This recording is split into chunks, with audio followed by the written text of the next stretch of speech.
We are back live on the H&H podcast. Welcome everyone back to the pod. I just want to start off by saying the support on last week's podcast was absolutely tremendous. We appreciate you guys tuning in. We're gonna try and make this, a regular thing. But yeah, welcome back to the podcast, y'all. We've been enjoying some really, really, really good football lately. Last week was crazy. Last week was absolutely wild for college. We had Alabama almost losing on the final play to Texas A&M. Milroe. Hey, give me just. I forgot to put my headphones on. Milroe was struggling in that game, as you would expect him to, because he's a backup, which has been sitting behind Bryce Young this entire year. So you'd expect him to play worse than you thought he would, or play worse than Bryce Young, because Bryce Young is coming off a Heisman campaign. You'd obviously expect Milroe to do worse. Bless me. Milroe was quite the reason that Alabama was even or an A&M was remotely close to Alabama in that game. But on the last play, A&M could have won it, but they didn't. That game was crazy. We're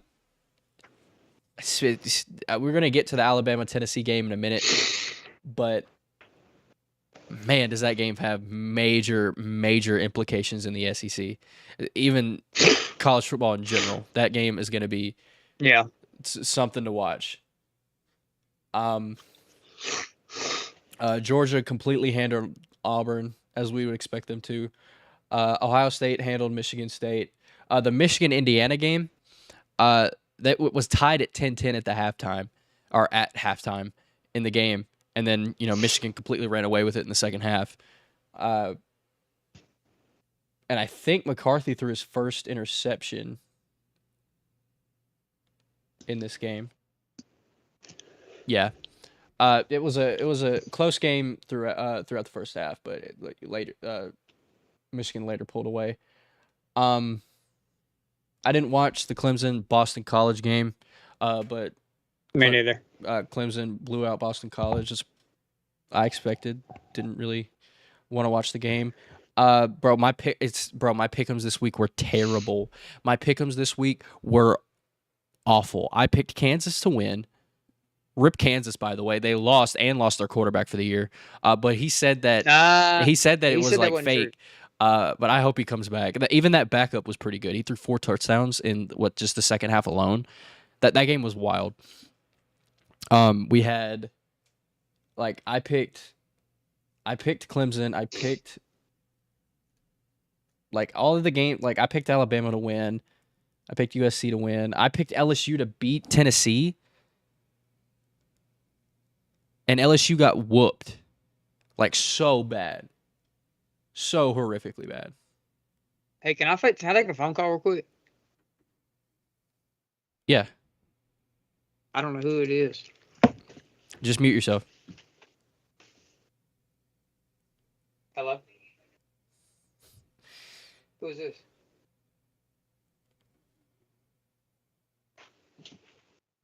Good, how are you?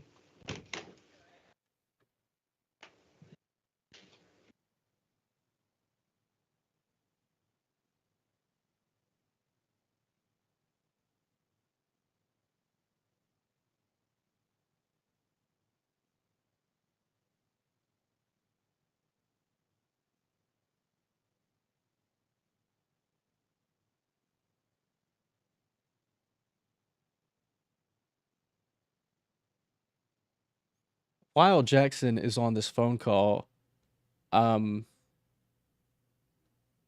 sorry about that, everyone. While Jackson is on this phone call, I will be recapping last week's games. Like I said, last week's pick'ems were abysmal for me. I don't remember if it was abysmal for Jackson or not, but I picked LSU to beat Tennessee. LSU got absolutely whooped. It wasn't even a game from the start. LSU took the opening kickoff and fumbled it, and in turn fumbling the entire game. Vanderbilt Ole Miss was it was a tie game at one point, right at halftime, or yeah, Vanderbilt was winning at halftime, and then Ole Miss completely blew the game open. Ole Miss is really good this season, as I expected them to be. They're top 10 as they should, and they're gonna be super good. I picked Utah to beat UCLA. I underestimated UCLA at home. UCLA exceeded my expectations. LSU's or UCLA rather is really really good. Dorian Thompson Robinson is the real deal after being in college for 8 years. He is the real deal this season. So is UCLA. Oregon walloped Arizona on the road. Oregon is back on track after their 5-game win streak after losing to Georgia the first week of the season. Oregon has been on track. Bo Nix has been pretty good. He doesn't throw a lot of touchdowns, but he runs for a lot, and he gets the job done and helps Oregon win. Kentucky didn't win last week. Kentucky 2 straight losses against Ole Miss, which was understandable because Ole Miss I think is better, and then they lose to South Carolina. Now in the beginning of the season, I was high on South Carolina, had them saying they could win 10 games. They are 4-2 with the same record as Kentucky. So they're still on track to do some good things in the SEC. We kind of wrote off South Carolina at the beginning of the season, or after losing to Arkansas and Georgia, they barely even did anything against Georgia. So that's why we kind of wrote them off. And Spencer Rattler has been struggling, but Will Levis didn't play this game, so I don't know how much how much you weigh this game. But again, it is still a loss for Kentucky nonetheless. They're a top 15 team. This will definitely did hurt them. Florida State, 2 straight losses. Sorry about that. It's all right. I've just been recapping the week. Florida State, 2 straight losses. They lost to Clemson, or no, they lost to Wake Forest last week, and they're playing Clemson this week. They lost to Wake Forest 2 weeks ago, and they lost to NC State this past week. Tough to see Florida State getting a tough schedule and then just losing. But they've kept it pretty close against the 2 ranked teams they've recently played. They only lost to 2 last week against NC State, and they didn't get blown out against Wake Forest, and they kept it pretty close. Which it's good to see, but you'd want them to win those close games. Wake Forest killed Army. I did predict the Notre Dame beating BYU prediction right. I just had a feeling that Notre Dame was going to get their feet back under them and take a game. This could be a situation where Notre Dame probably wins out because Notre Dame, they do have Clemson on the schedule. I think they have Arkansas. I know they have USC left. They played Stanford already. I'm not sure, but Notre Dame does have a decent schedule, but I could see them winning out. I don't think I could. I don't know. They could probably finish with 7 or 8 wins, but still, either way, I'm gonna look completely stupid the rest of the year and the rest of my time in podcasting because I picked Notre Dame to be in the national championship game, and they're sitting at 3-2. So not very great. The game day game of the week, TCU against Kansas. Game day was in Lawrence. That game was like any expectation you had for that game, it exceeded. Back and forth scoring game after both teams waking up around halftime. That game was electric in Lawrence. I don't think that Lawrence crowd will ever be anything like that ever again because Kansas, the fans showed up, and game day was cool, and that game lived up to its expectations. That was a classic college game day game. It just sucked that it was on noon at FS1. That was my only gripe about it. But it was a very good game. Kansas State beat Iowa State 10-9. Your classic Big 12 game, right? This looked like Iowa versus what's their face? South Dakota State. That absolute classic of a game. But yeah, I thought Iowa State was going to be decent, but they're 3-3, 0-3 in conference play. I think it's done for them. But Kansas State is looking pretty good, even though they did score 10 points, and their only touchdown was an 81-yarder. So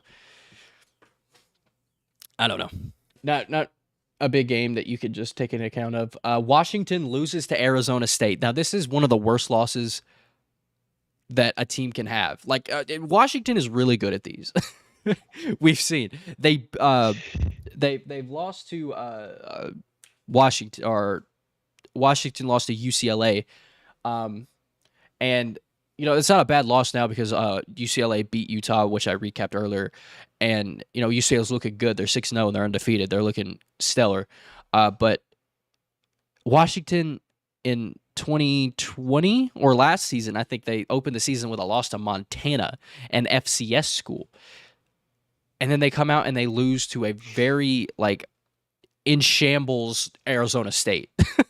And Yeah. it's just it's a bad loss, especially when you're ranked and coming off momentum of being good. So not a great way for Washington to go out. And I predict Arkansas to beat Mississippi State, and they got absolutely killed. Arkansas's anything dreams have been diminished, and now my prediction for them finishing lower is looking better. I'm just saying. Cincinnati. I had him as the third best team in the SEC. But I had A&M there, so I can't really talk. Cincinnati kept it close, or South Florida kept it close with Cincinnati, rather. South Florida just keeps it close with these good teams, and they're still sitting at 1-5. So it's just, they're a bad team that keeps it close with good teams. They'll beat Memphis. We're underdogs against ECU this weekend. Speaking of that Memphis game, ECU's pretty good though. Speaking of that Memphis game, I don't want to talk about it. Nope. Skip it.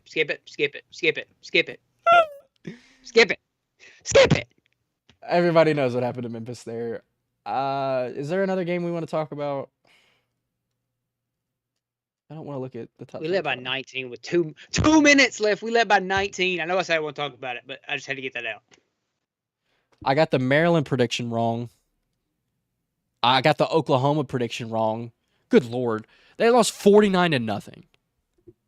And I was talking about, nobody's talking about this Red River rivalry matchup. But yeah, because Oklahoma lost so bad. I didn't know Dylan Gabriel wasn't going to play. He didn't?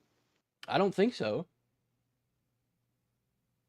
No, he didn't. I don't care. You still got to score.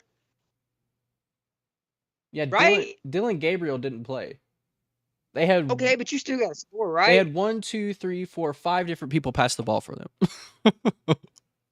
So, but you still got to score, right? At least once. And I was talking about, if Ewers plays, I picked Texas, and then I went back on it and picked OU. For 50% of it. Sorry about that. Texas got somebody this week? Who they got? Texas got an opponent this week? I mean, I know they got an opponent, but it's like a good team, I think. Texas play someone? I feel like that's all the games I really feel like mentioning. Wisconsin got their first win without Paul Chryst, and it was a big blowout against Northwestern, but Northwestern has lost 5 straight, so I don't really know how much to weigh that. Tulane moves to 5-1. Tulane's looking really good. Northwestern went to London and beat Nebraska and said we're not, or was it Ireland? My bad. Went to Ireland and beat Nebraska and said we're not playing any more football here. Yeah, they haven't won in America yet.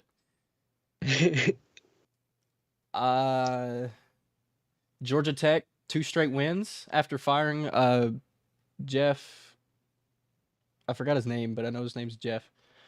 North Carolina squeaks one out against Miami. North Carolina's 5-1, looking pretty decent. Yeah, North Carolina and Duke play this week. Duke lost to Georgia Tech last week, so yeah, that'll be a good little game. James Madison is ranked for the first time in program history after being in the FBS for only 6 weeks, which is very impressive. App State lost another game. They're 3-3. Illinois beat Iowa. I actually want to talk about this game. Illinois is ranked, right? Which is weird. Yes. And Illinois, right? I want to pull these stats up. Because this is wild to me. This is absolutely wild. Guess who is number 1 in points allowed on defense and number 2 in yards allowed on defense? I'm gonna guess Illinois. Illinois. Through 6 weeks. This is not like after 3 weeks, the yards are a little skewed. Even after 6 weeks, they can be a little skewed. And plus they're banging the Big Ten. But still, it's still crazy. Like, Illinois is one of those teams that you just write off every year. Oh, they're getting 4 wins, right? I mean, a couple seasons ago, they looked pretty decent when they had Lovie Smith as their coach. But, they only can look so good under Lovie Smith. And now, I don't even know who their coach is, and they're looking great. Their defense is looking so good. They're just, Iowa 2.0. They only scored 9 points and just win. Yeah. Iowa sucks, bro. Iowa sucks. They can't score to save their life, bro. To save their life. They'll beat somebody. They'll beat somebody they're not supposed to beat, though. We said this all the time. They'll beat somebody they're not supposed to beat. They lost 6-9, bro. Iowa pisses me off, bro. Just looking at their box score every week just upsets me. Just upsets me. Oregon State won another game by 1. Oregon State's 4-2. Oregon State's looking pretty decent. That's pretty much all of the recap that I have. Iowa State had 3 field goals this week. Yeah, and they, bro. They had 3 field goals and lost by 1. All right, I want to jump to, I'm gonna jump to the pick'ems this week.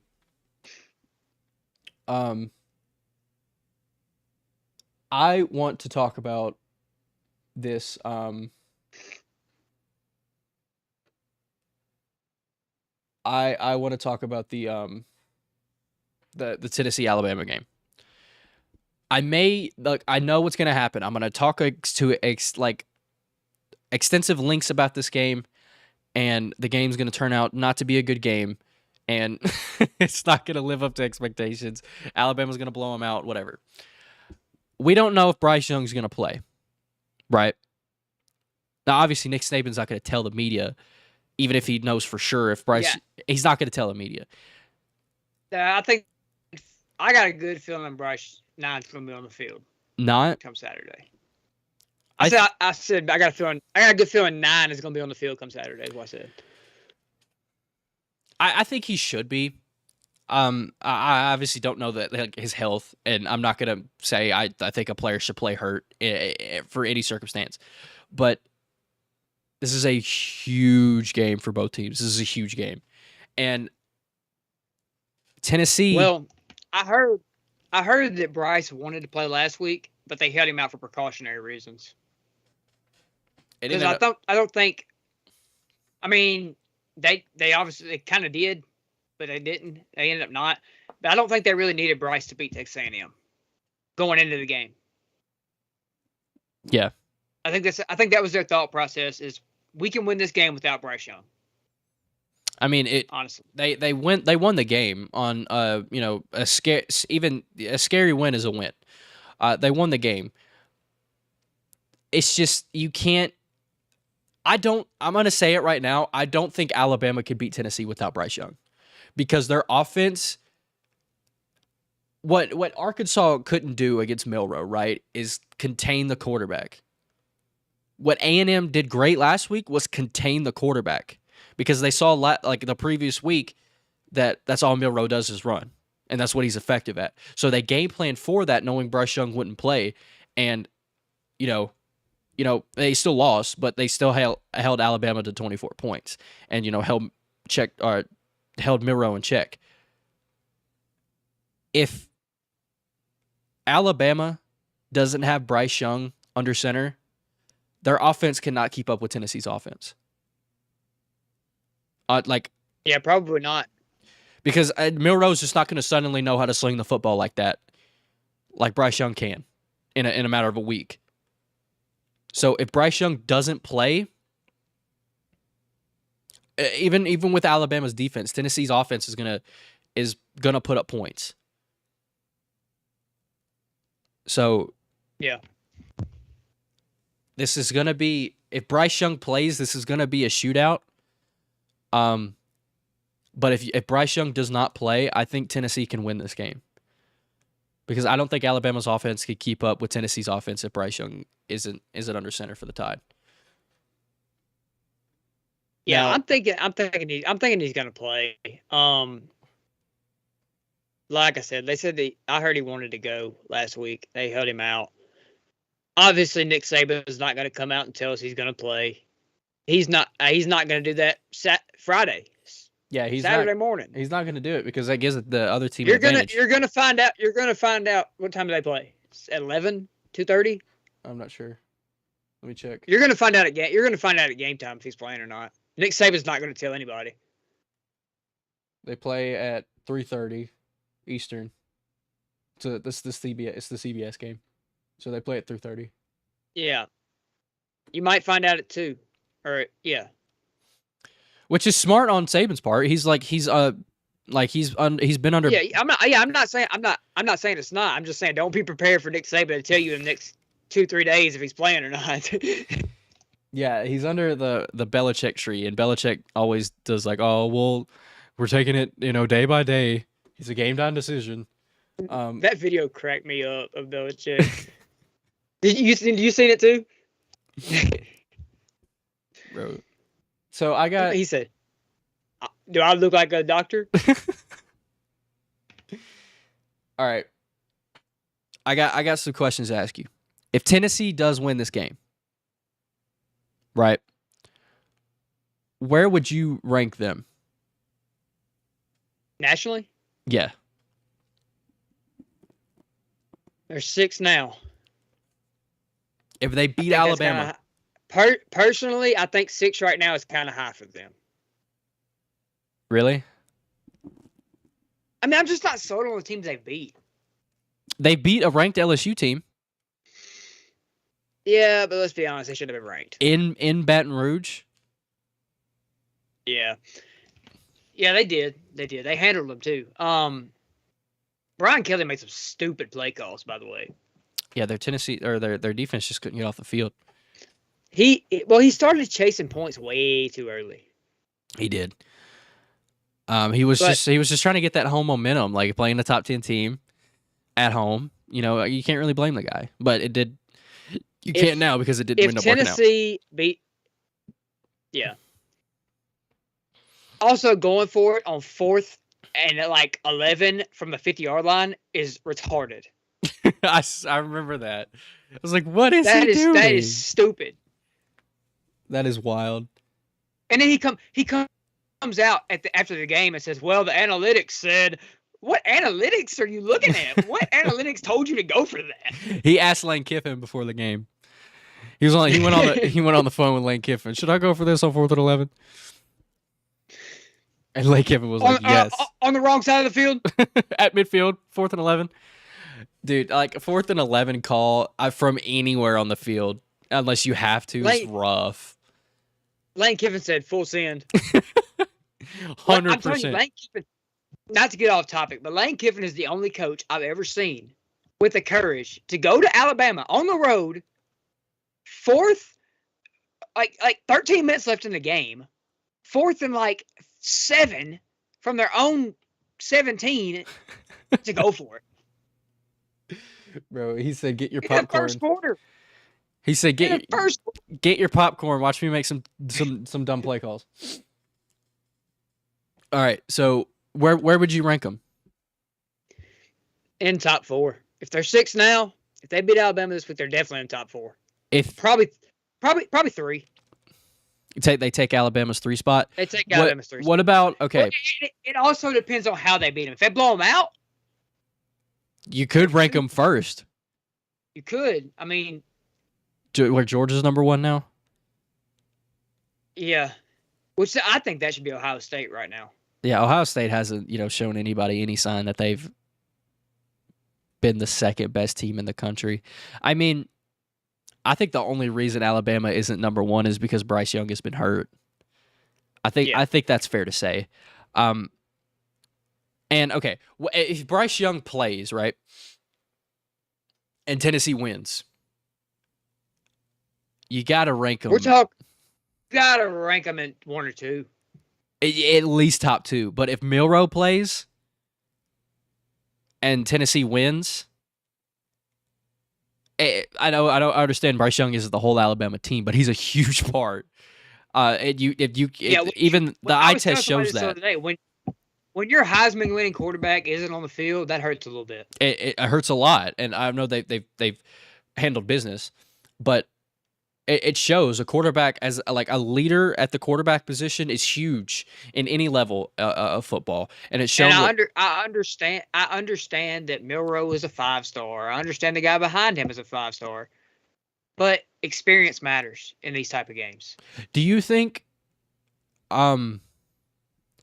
if Bryce Young doesn't play, do you think Alabama starts Ty Simpson? I doubt it. I doubt it. Milroe struggled last week. I'd be surprised. You think? I think it wouldn't be the worst decision in the world because even like either way, Tennessee is game planning for either Bryce Young or Milroe, right? I'm not a coach, so they may be preparing for Ty Simpson as well, but Ty Simpson is more of a throwing quarterback, right? Yeah.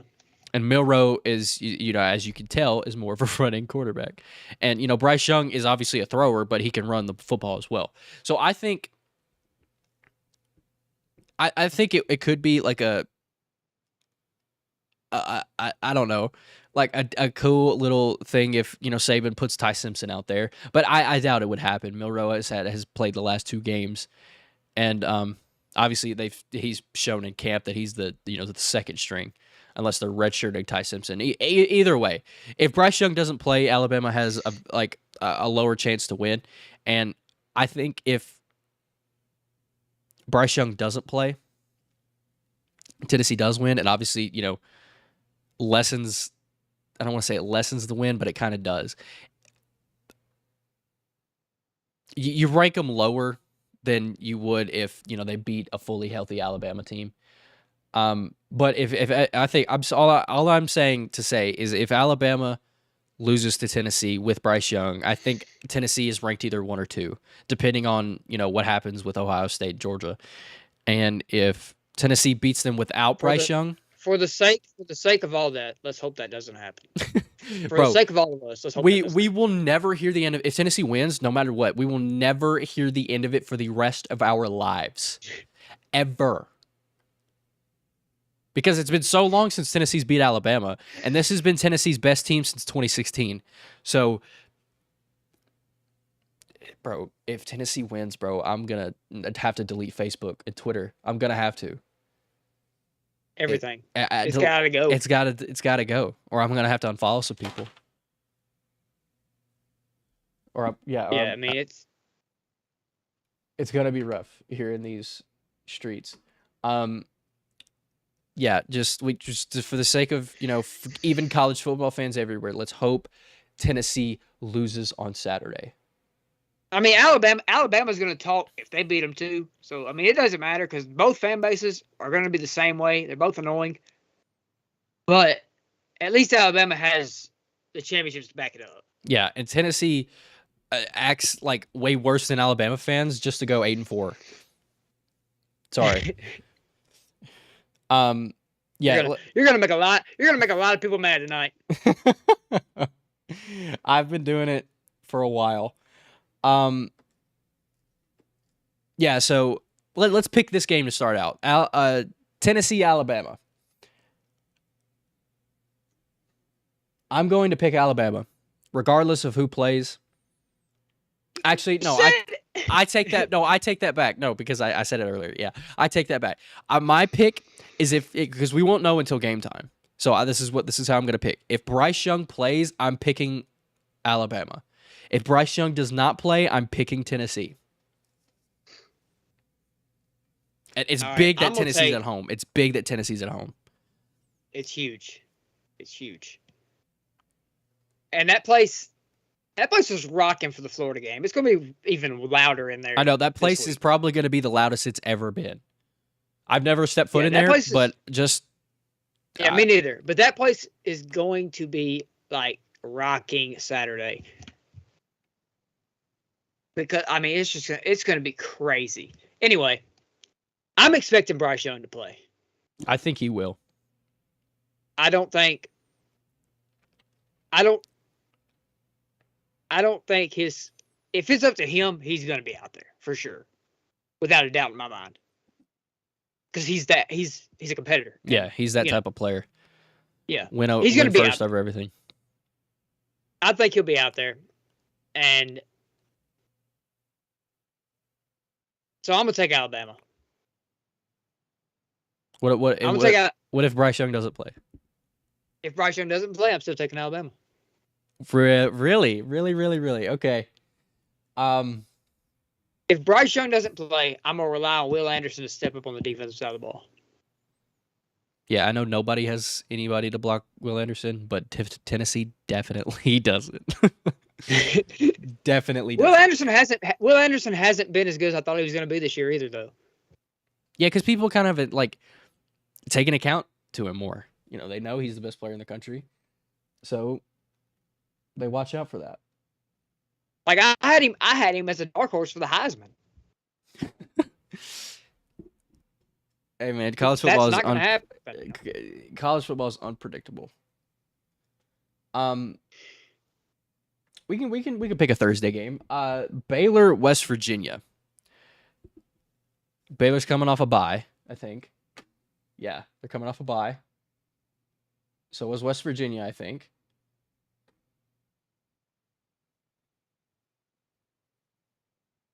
I'm gonna take Baylor. Yeah, Baylor's favored on the road. I'm gonna go with Baylor. Baylor's just better. I had to, bro. Yeah. Like I bring up the before season predictions every week, but God, they are rough. I had Baylor in the New Year's Six, and we have Houston in the New Year's Six. Like, bro, it's not looking good. Not looking good. Another game to pick. Oh, all right. I want to talk about this game. Penn State, Michigan. Michigan started slow a couple games. They have. I think this game's interesting. Penn State has, shown that they're worthy of that top 10 ranking.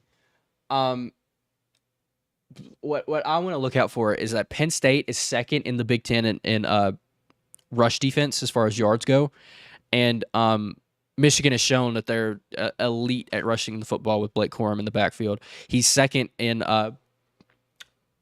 Big Ten in rushing yards.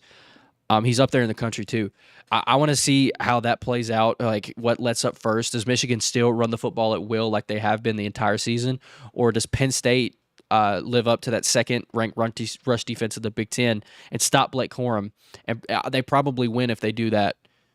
Penn State's defense has been elite this season. Well, you could say the same thing about Michigan. They're like top 5 in pretty much every defensive category. They're just a ground and pound, old school style of football team so far this season. Just run the football and play good defense. So I'm gonna pick Michigan in this game.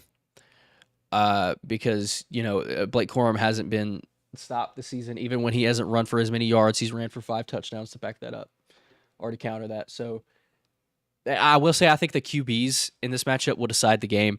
Sean Clifford, who's been in college for 8 years, will have to be the veteran leader for that team. If the running Penn State relies on running the football too with their 2 freshman core or running back duo in the backfield. So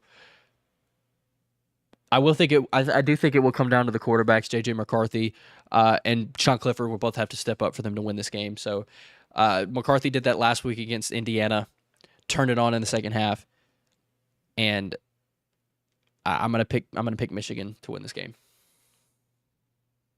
It's tough. I don't know. I don't know where to go on this. Like I can't because it's a top 10 game. Mm-hmm. But I wanted to stay as far away from this game as possible.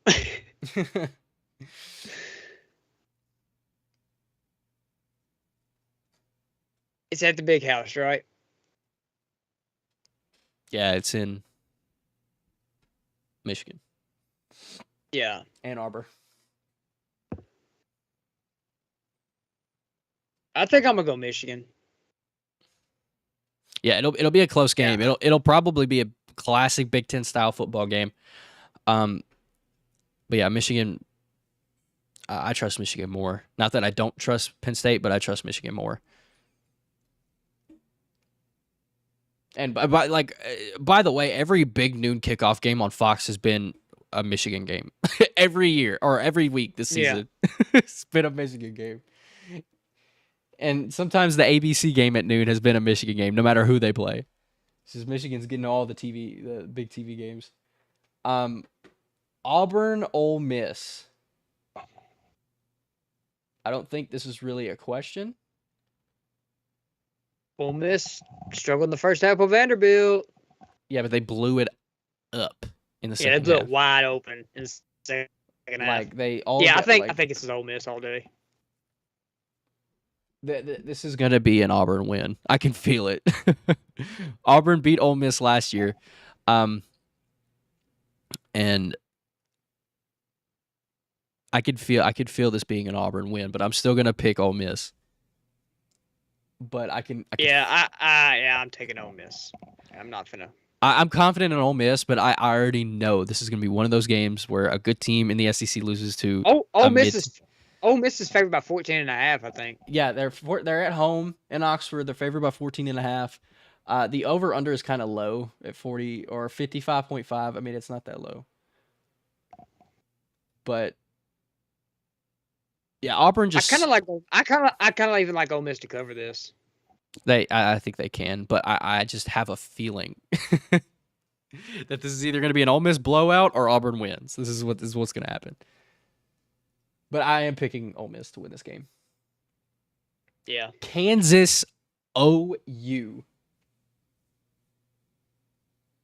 in Norman. I don't know if I can trust Oklahoma right now. I don't think anybody can. If Dylan Gabriel's back, I trust them more. But we said this last week. Kansas could lose out. They could. It's rough. It's rough. It is rough. I feel bad for Kansas. They just play. I would feel so bad. I will feel so bad. I will feel so bad for Kansas if they start 5-0 and finish 5-7. It can happen. They just need one win to get a bowl. They just need one. Oh, if I'm a Kansas fan in these last 5, what is it? 5 games left? 6. In these last 6 games, I'm just begging for one win. Just one. Please, just one win.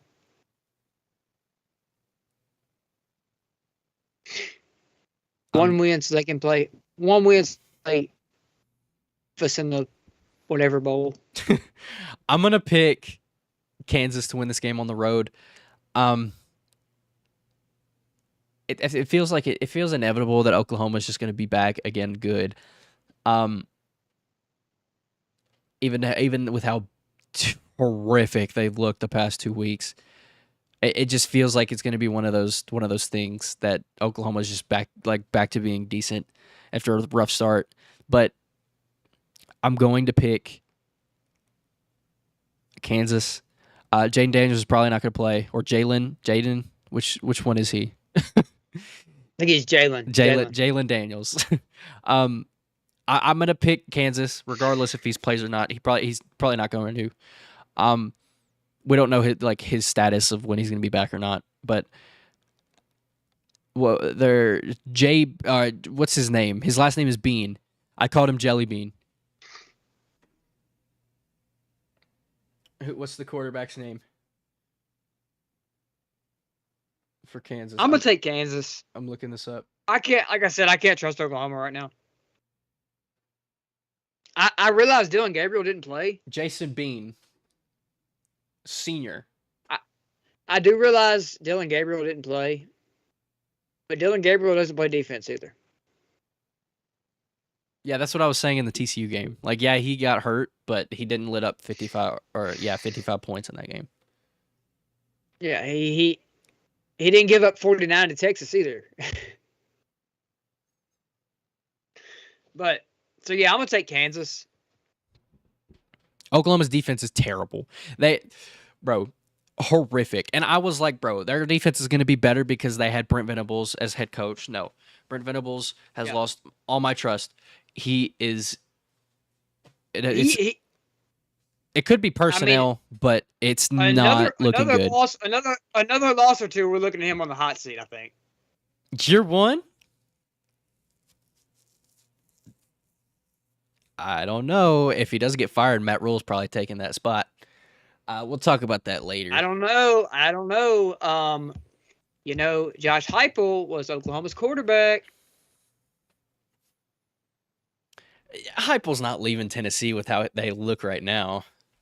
I don't know. That's his alma mater. I'm just saying. I'm not saying he is. I'm just saying that's his alma mater. I don't know. OU's favored by 9. I just peeped that. OU is favored by 9. That is straight disrespectful. They're at home. Gabriel's looking like he's coming back. I don't care. That's disrespectful. I could see Oklahoma winning, but I'm gonna pick Kansas. Jason Bean has looked good last week against TCU. They kept up with one of the best offense in the Big 12 last week. So I'm gonna pick Kansas to beat Oklahoma on the road and be bowl eligible. Me too. Iowa State, Texas. Texas is favored by 17. Quinn Ewers is back. Texas all day. Tickets are as low as $2 at this game. It is a 100,000 person stadium, so they probably look Texas to fill the seats. But yeah, Texas is not. It's not even a question here. Texas all day. After last week, I can't bet against Texas. Quinn Ewers looked great in his return too. Absolutely phenomenal, and he looked phenomenal in the first week and a half that he played. Or I guess he did struggle in week 1, I think. Either way, he looked phenomenal last week, so I'm going with Texas. This game is going to be pretty interesting. Minnesota. Texas is what? Texas is what? 6 points from being undefeated. Yeah, they've lost to Texas Tech in overtime, and they lost to Alabama by what, 1 or 2 points? Yeah, they lost to Alabama by 1 point. They're like 6 points from being undefeated. If Quinn Ewers never got hurt, I think Texas is undefeated right now and ranked pretty high. I do too. I think if Quinn Ewers didn't get hurt, they beat Alabama. Bad. They beat Alabama bad. If they I think Texas might be in the top 5 if Quinn Ewers never gets hurt. But we can only what if about that. Minnesota, Illinois. This is an interesting game to look out for because I did mention Illinois being one of the top 2 defenses in the entire country. Minnesota is also right up there. Minnesota is ranked 2nd in points allowed and 1st in yards allowed per game. Wasn't that the opposite for Illinois? Illinois is ranked 1st in points and 2nd in yards, yes. So it's going to be a defensive game? Classic Big Ten football game. What is the over-under on this game? 39. We taking that all day long? Do we take the under? I mean, I think Minnesota has the best rushing offense in the entire Big 12, if I'm not mistaken. They have a top 5 rushing attack in the entire country, 1st in the Big 12. And Illinois is also up there. Their lead back is number 1 in yards in the entire country. Their only loss this season is by 3 against Indiana. So Illinois is 4 points away from being undefeated on the season, which is crazy to say 6 weeks in the season. And Minnesota is favored by 6.5. And this is at Illinois.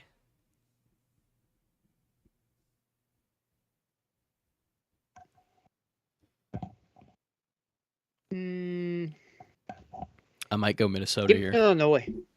You're going Illinois at home? Illinois at home. First game ranked. I'm gonna go Minnesota here. Give me Illinois in the under. You're picking the under in points.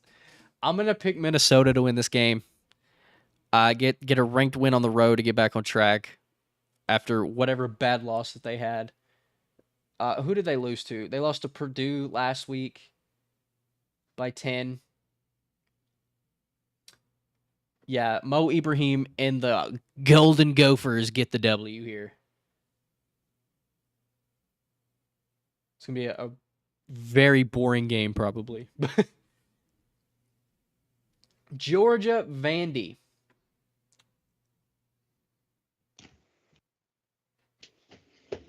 I'm going with Georgia. Not even a question at all. Yeah, Georgia. Yeah, Georgia all day long. Yeah, Georgia struggled a few weeks back against both Kent State, believe it or not, and who else did they struggle against? Missouri. Kent State and Missouri, they struggled against those two teams, and they walloped Auburn last week to get back on track and go back to being ranked number 1 team in the country. Vanderbilt has shown flashes of being something better than they've been in a while, but it's Georgia. They play in the SEC. they're better than they've been recently, but they're so does Vanderbilt. Vanderbilt plays in the SEC too. I'm talking about Vanderbilt. Am I stumbling over my words? If I was talking about Georgia, I meant to talk about Vanderbilt. Vanderbilt has shown signs of being better than they've been recently. I probably zoned out for a second. Vanderbilt has been better than expected the entire season. But they're better than expected, but they're still not SEC good yet. They still don't have an SEC win. They're playing the number 1 team in the country on the road. They're favored to they're 40-point underdogs. They're not going to win. So I'm not sure if Georgia covers 40 though. I don't know. Vanderbilt can score, but Georgia also has a good defense, so I just don't know if Georgia wins by 40. They probably won't. That's high. That's kind of high. They probably won't. Anyway, I'm taking Georgia. Yeah, ain't no questions. Georgia all the way. We picked the Alabama-Tennessee game. This game is really big. I'm not having another South Carolina week where I pick Vanderbilt over Georgia. Can you imagine? Imagine you pick that and Vanderbilt actually wins. The genius you would look like.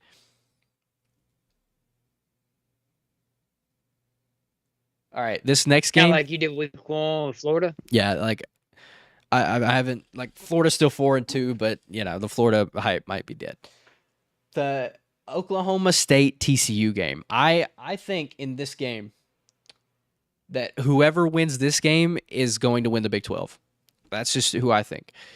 That they're going to be. I think this is a game to fight for number 1 in the Big 12 right now. This game, it has shootout written all over it. TCU is first in the Big 12 in total offense. They're 94th in the entire country in total defense, while Oklahoma State is third in the Big 12 in total offense, while they are 106th in the entire country in total defense. So this has shootout written all over it. Classic Big 12 type of game. And I think, like I said before, I think whoever wins this game will end up winning the Big 12 in the end. Yeah, I like Oklahoma State on the road. On the road. TCU is favored by 4 in this game. The over-under is 68. Last time I saw it was 2.5. It's up to 4. Whatever changed, I'm not sure, but I'm going to go with TCU. Their running back, Miller, is leading, I think, is second in the Big 12 in yards. So, yeah, he's going to be behind. He's going to be behind Brian Robinson. I mean, not Brian Robinson. The Texas running back. Crap, I forgot his name. Bijan. Yes, that's it. Not Brian. Yeah, Miller is been really good for the Frogs this season. The Frogs have looked amazing under Sonny Dykes. Sonny Dykes has, exceeded my expectations for the Frogs this season. They're looking amazing. They got the best offense of the Big 12 working. They're coming off a ranked win on the road. I'm going to take the Horned Frogs at home against a top 10 Oklahoma State. I think one of these, the winner of this game might actually be in the playoff. if they win the Big 12, they could. I genuinely think whoever wins this game ends up winning the Big 12, ends up winning the conference. There's a lot of ranked teams in this conference, but I think whoever wins this game will take the conference. James Madison against Georgia Southern. I mean, I'm gonna take James Madison. First game being ranked in program history. I don't know much about these two teams. I just know that this is the first game in James Madison's program's history that they're ranked in the FBS. They're favored by 12. I'm going to take James Madison in this game. Me too. NC State, Syracuse. NC State is coming off an ugly win against Florida State, unfortunately. And Syracuse has looked great this season. And they're favored by 3.5, which is wild to me that they're favored. Wow.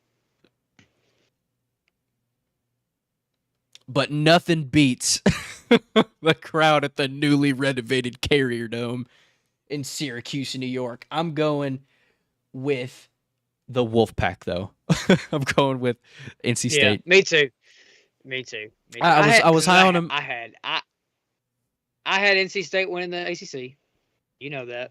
And I had NC State beating Clemson. We both did. So I have to stay true to my word, and I'm going to pick NC State on the road in the newly renovated Carrier Dome against the Syracuse Orange. It's weird seeing Syracuse good at football. It really is. Yeah. Clemson, Florida State in Tallahassee at Doe Campbell. Oh, that mess is going to be going on the entire game. The Noles are coming off back-to-back losses. Like I mentioned earlier, they're coming off back-to-back close losses against ranked teams. This is a Mike Norvell statement game. Mike Norvell has a top 5 win under his belt at home. Although it was the COVID year against North Carolina, he does have a top 5 win under his belt as the Noles coach. I don't know if you can do that against Clemson. As much as I love Norvell and the Noles right now, I have to pick Clemson. I can't. I've picked against Clemson once, and I was wrong. So I'm going with Clemson, and I would not be mad if I was wrong about this. I'm rooting for the Noles, as we both know. Tigers fan, love Norvell, but I'm picking Clemson. They haven't shown me they've proved me wrong this season. DJ and the Tigers have shown and proven that they are a top 5 team this season. And I was worried about them going into the season, but they've proved me wrong. DJ's look great, and I'm gonna go with Clemson on the road to win this game. Yeah, me too. I think Clemson's back. Clemson, yeah. As long as with DJ playing the way he is, Clemson's back. Like I said last week or the week before against NC State, if DJ keeps playing the way that he's been playing, I don't think Clemson can lose. Yeah, me neither. Mississippi State, Kentucky. Now, I don't understand how Kentucky is ranked over South Carolina right now. Coming off that loss, they're both 4-2. I mean, I kind of can, but the fact that I said this earlier, the Kentucky played without Levis, so that loss, I don't really know how much you weigh that with their best player being gone. And they didn't have their best player on defense. I forgot his name. It's eluding me right now. He's their leader. Mississippi State beat Arkansas. Mississippi State beat Arkansas without KJ Jefferson. Yeah, and it's just Kentucky. Who's their best player? Like on defense is who I'm trying to think of. He's an end. He's like their senior leader.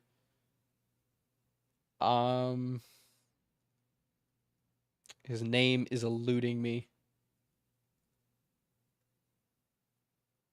JJ Weaver. The junior linebacker JJ Weaver. He's their captain on defense. He didn't play last week. No, he did. He had 19 tackles. What am I talking about? Didn't play last week.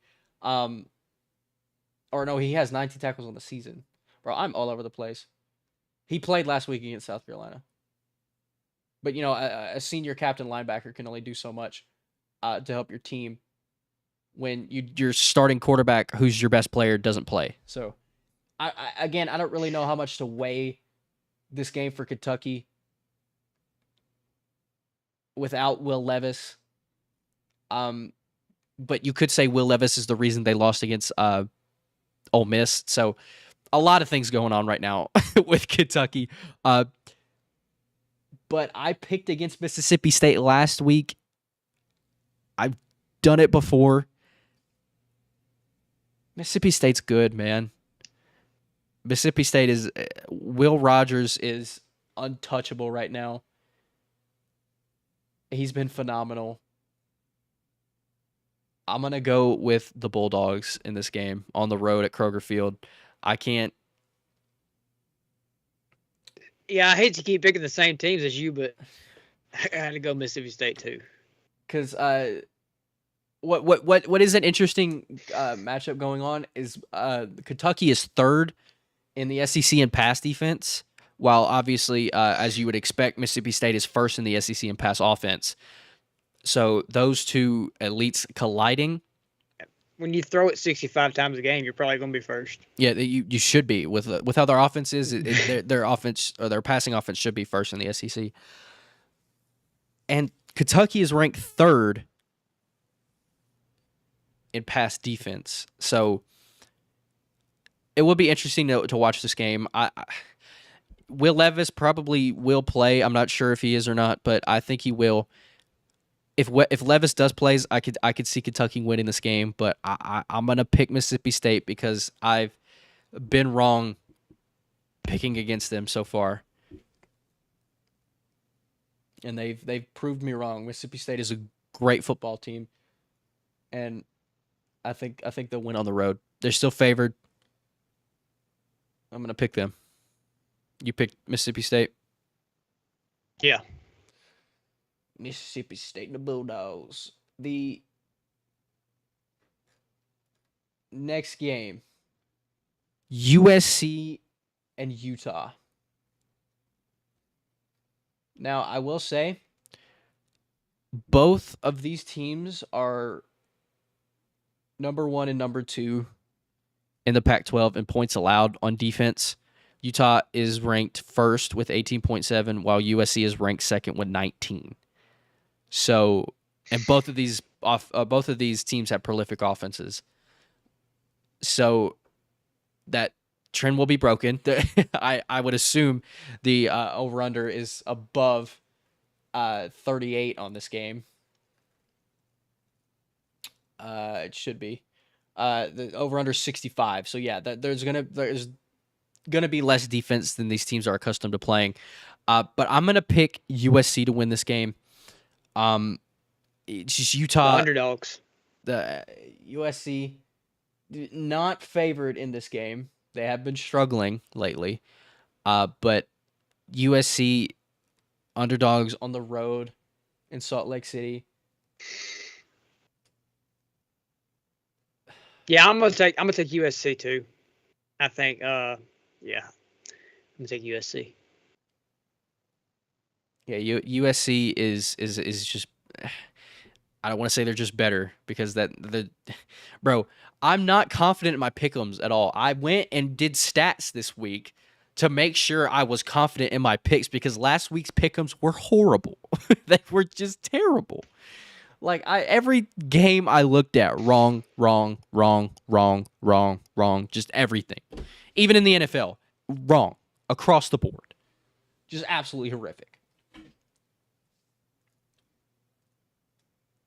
Moving on, Duke, North Carolina, the battle of the basketball schools. North Carolina. The game is in Durham. UNC is favored. Don't matter. UNC is favored by 7. I'm gonna pick UNC in this game. UNC's look really good. Their only losses against Notre Dame. North Carolina looks great this season.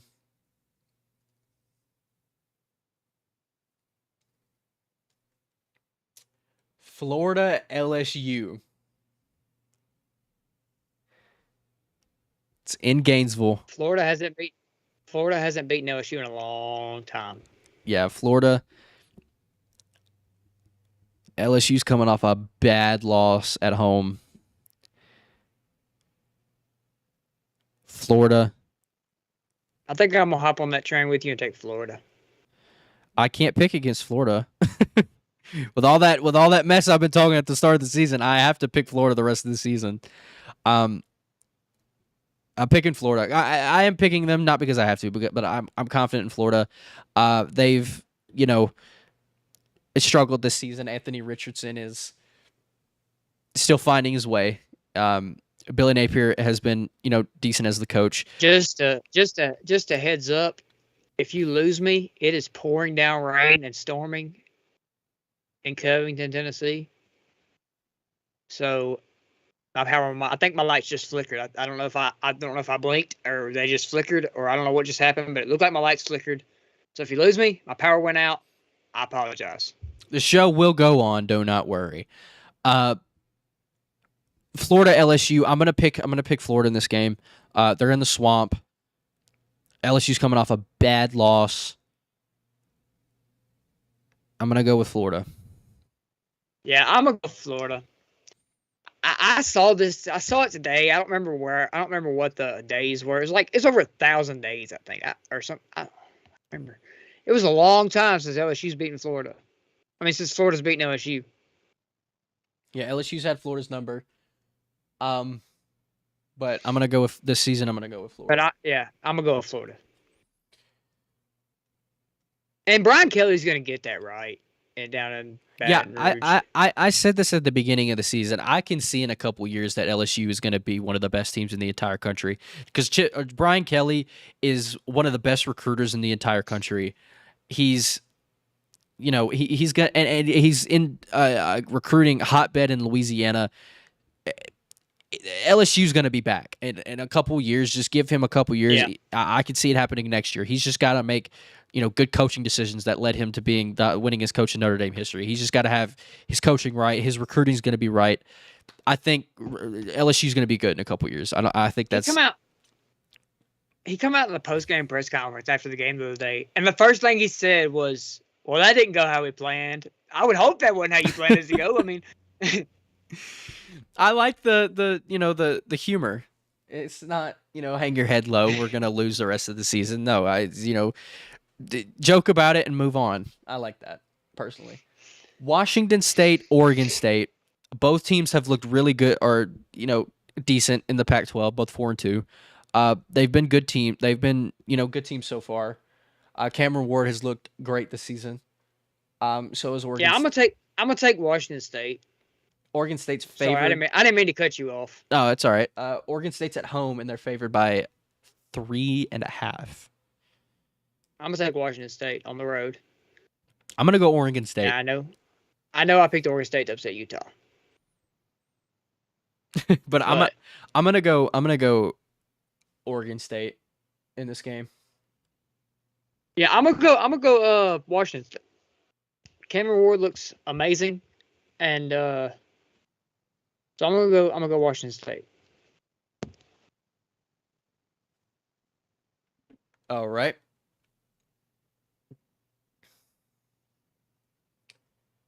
I think that is it for Pick'ems, unless you want to pick UNLV Air Force. I'm gonna pass. I will as well. Let's move on to the National Football League.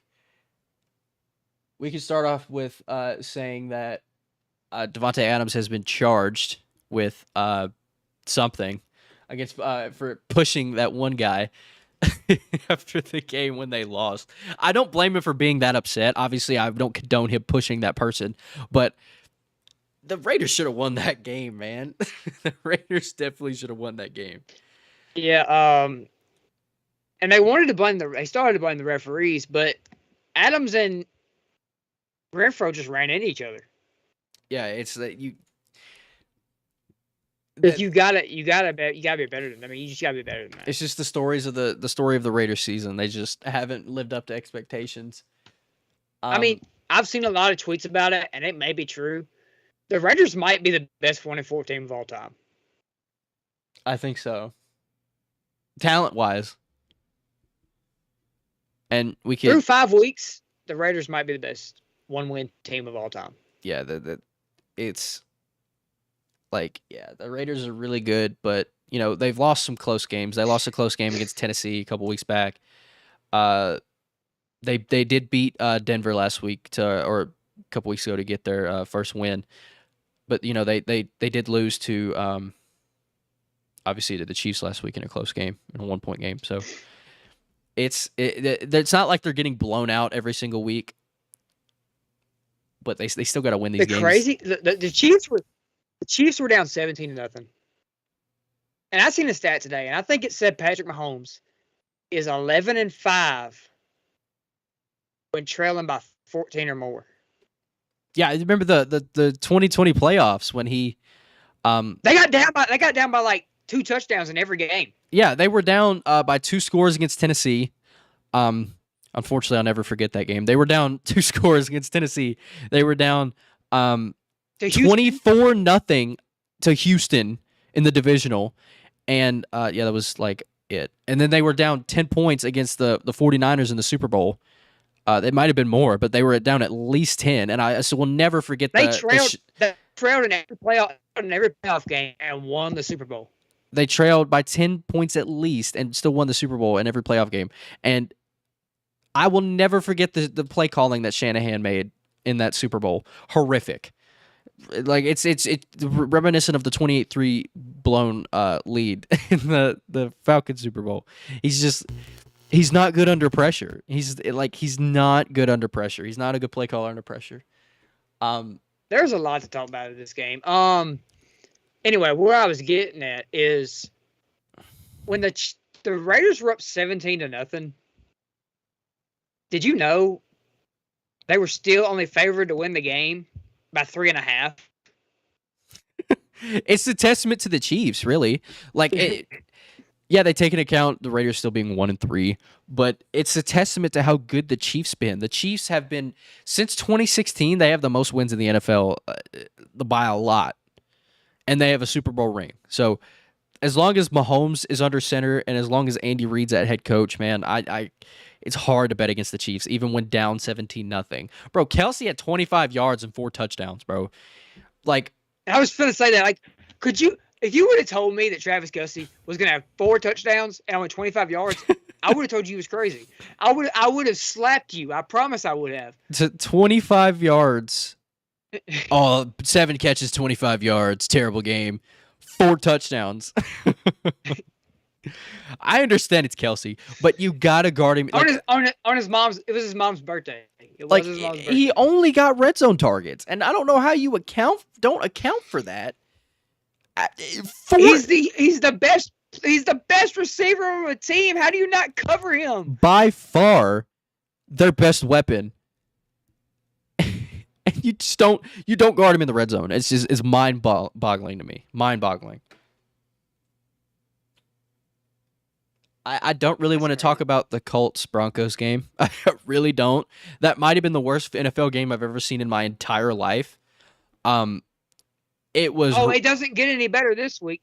It doesn't get any. We got Washington and Chicago this Thursday night. So Commanders Bears. Good get ready. Lord.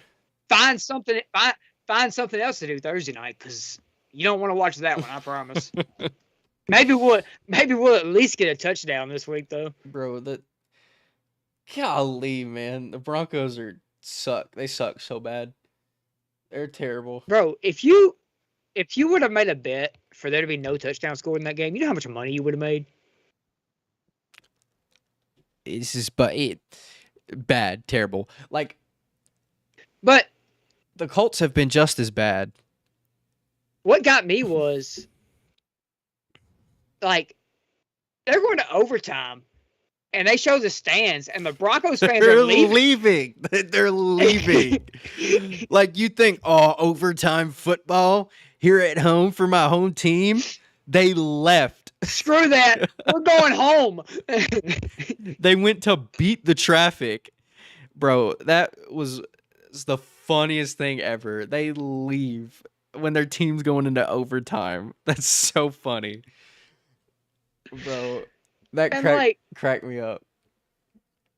there was things going around on Twitter that Amazon Prime owes us all a year of free Amazon Prime for watching that game. That game was horrible. I just wanted it to be over. I just wanted it to Amazon end. paid like $14 billion for that game. Just that will never not be funny to me, ever. Yeah, the Colts are spiraling downhill. I know they didn't have Jonathan Taylor. I know, but Jonathan Taylor doesn't play offensive line. Their offensive line has been terrible. I know, and we were saying before the season they had one of the best offensive lines in the NFL. Yeah, but what I think what's showing is that they have a rookie, Bernhard Ryman. Probably not saying that right, but Bernhard Ryman at left tackle for them has struggled this season to protect Matt Ryan's blind side. That entire offensive line has struggled to keep Matt Ryan protected. They're gonna have to step up for the Colts to be able to win games. Is it like way too soon to say that Seattle won the trade? Seattle. Oh, for Broncos. You're talking about the Broncos. Geno Smith is. This isn't exaggeration. Geno didn't come from there, so I know, but like, the pieces for Seattle haven't been doing it really anything. Neither has Russell Wilson either. But Geno Smith statistically, I don't know, didn't they draft Kenneth Walker with one of those picks? They did. Kenneth Walker has been amazing. Last week he had his breakout rookie performance. I think, and he's going to get a lot of carries because Rashad Penny's out now. Rashad Penny's out for the year. Yeah. And that sucks. Rashad Penny's been great. The last season, I know I'm all over the place, but last season, this could be the time where Kenneth Walker steps up and the Seahawks just cut ties with Rashad Penny. I don't know. I don't think they'll get rid of him. I was about to say last season, with like the last 5+ weeks of the season, there was not a back better than Rashad Penny on a per carry basis. Rashad Penny was the best running back in the NFL statistically the last 5+ weeks of the season last season. And it sucks that he's out for the rest of the season now. And I was about to say, next year, I think they'll extend Rashad Penny because he's been amazing. The start of this season and like the end of last season. I think Seattle, one staple they do have for the future is a 1-2 punch at running back. Because they will have Kenneth Walker, who's shown that he's going to be a good NFL running back, and they have Rashad Penny, who's proven it. So I think they'll have a good 1-2 punch at running back for the foreseeable future if they do extend Rashad Penny, which I think they should. I was going to say earlier about Geno Smith. Statistically, he's been a top 5 quarterback this season. That's not an exaggeration. Geno Smith, amazing completion percentage. I think he leads the NFL in completion percentage, and he's just. Yeah. If you would have told me that 3 months ago, I would have slapped you. He's been he's not just been throwing these deaky dunk, backup quarterback type of throws. He's making plays. Like, he looks like West Virginia Geno Smith. Like, he looks phenomenal this season. He looks like that guy. He looks like the Seahawks aren't getting Bryce Young. I think Broncos would much rather have Geno Smith at the moment. Like, golly, the Russell Wilson has been abysmal. Did you see that after the loss in Russell Wilson's post-game press conference? He said, "Broncos country, let's ride." In the most saddest way possible. He was like, "Broncos country, let's ride." Like he just wanted to leave. He was like, "Broncos country, let's ride. Let's go score 9 points again next week." Titans Commanders. That's gotta be depressing to pay a quarterback $250 million to score 9 points. Like, I would have probably left in overtime too if my team did that. The GM and the owner were definitely part of that crowd leaving. Like, God, we dropped so much money on this player just for him to score 9 points against the Colts defense without Shaquille Leonard. Oh man. The Titans Commanders. I mean, it was a close game. The Titans almost blew it at the end. Yeah, as they always do. yeah, they get a pass interference call late that puts what made this not a Commanders win, in my opinion, is the fact that the Commanders didn't have a timeout left, and they were on the 2-yard line with like 15 seconds left. So I think it was even less. I spilled my drink. I'm trying to clean that up. A lot of technical difficulties and a lot of setbacks for you, Jackson, here, but we're still going. I think what kept the Commanders from I'm winning. not having a good night. I think what kept the Commanders from winning this game was the fact that there was like around 10 seconds left and they're at the 2-yard line and they have no timeouts. So they had to throw the ball 3 times there. And I think them not being able to run the ball kept them from not scoring there. So yeah. Big shout out to Brian Robinson on the return. For sure, his come out, him coming out back from the tunnel was electric. Speaking of electric, the New York Football Giants are 4-1.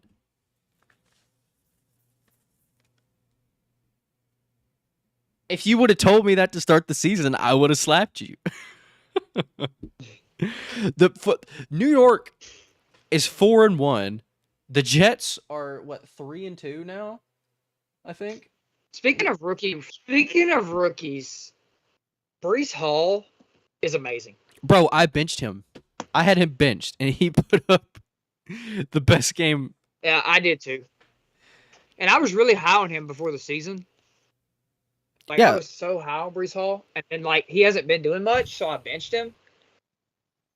And then the week I bench him, he just pops off for 30 points. I mean, bro, I had Javonte Williams. He got hurt, so I release him and I pick up, and I make some more moves. I pick up Breece Hall and Damian Harris from the waiver wire, right? And I start Damian Harris because they're playing the Lions, right? And the Lions. I just want to say now, there is probably who knows how many people that had Gabe Davis on their bench. Oh, Gabe Davis had the greatest 2-catch performance in NFL history. Besides that one Randy Moss game. I would love to have a head count. Of how many people had Gabe Davis on their bench. Yeah, he had a great game. So did Josh Allen for me. Let's go. I do apologize. I do apologize for all my technical difficulties, by the way. We're still rocking. It is not going good over here for me. Yeah, what were we talking about? The Giants. The Giants beat the Packers in London. The London games this year have been great. Last week we got how long is it till we see London get a football team? Let's just go ahead and talk about that. I don't know. Goodell said that they could support 2 NFL franchises with the fan base. Yeah, I'm sure. On fan base alone, yeah. But the travel for that, man, for players would be horrific. I would feel bad for players having to go through that type of travel. I know, but if they keep having these London games, they keep selling them out or packing them out like they are, you almost got to give them a team, right? Yeah, it would be good for London to have their own professional football team, American football, but the travel would just be bad. It would, because I mean, they go out there 1 week a season, but they're back in America for the rest of the season, and having to. I'm not going to act like I know how an NFL player's schedule and travel schedule looks like, but having to, go to London, and the players playing for London, having to be in London 1 week, in America the next week, and probably having to be back in London the next week, that's got to be taxing, and that's all I'm thinking about. But the money that the NFL would generate from just having an entire country have one team, it would be it would generate a lot of money. Definitely. So I think that the NFL having a London team would be pretty good. But the travel would be terrible. For sure. But I just think it's almost inevitable at this point. I think so. I think Ireland is in play for a team too, because they do have a football stadium, and they played college football earlier this season. So I think that also could be in play. Yeah. What team do you think would be the team that relocates? You think it'd be a relocation deal, or they just add another team? I think if they added another team, they would have to add another one. Yeah. I don't know. You know, I tried to do this on Madden the other day. I was going to move a team to London or Ireland. I didn't know what team to move, honestly, because I think it's Jacksonville. Really? I know they got a new stadium or whatever, but I think it's Jacksonville. Would they still be called the Jaguars? I hope not. The London Jaguars. That's so weird. That doesn't sound like a team for any sport. The London Jaguars. Come on. Can we just not to talk about Madden, but Madden has some of the most cringiest relocation names. Right. Like, I just want to say that. Like, I was looking at it the other day, and it's like, yeah, like the London Knights. That's kind of cringy to me. The London Knights. Yeah, Madden just be lazy. Yeah, the London game was really good. The Bills-Steelers game, the Steelers scored 3 points and forgot how to play football the rest of the game. They did play the Bills. The Bills were not losing that game. I don't think the Bills... Neither one of us thought that the Steelers was going to lose by 14. Yeah, they lost by 35. 40. Yeah, they lost by 35. Gabe Davis had 3 receptions, 171 yards, and 2 touchdowns. While Josh, dude, I going into halftime, I was like, bro, let Josh Allen break the touchdown record. And Josh Allen didn't throw a touchdown in the second half. That's usually how those games go. A first half stat line of like 350 and 4 touchdowns looks like 371 and 4 touchdowns at the end of the game. Yeah. The Bills were just trying to end that game at that point. I don't think they were trying to mess around. I think they were just trying to get out of there. The Chargers and the Browns, I didn't really watch most of this game. I didn't either. I just saw the Browns miss the game-winning field goal.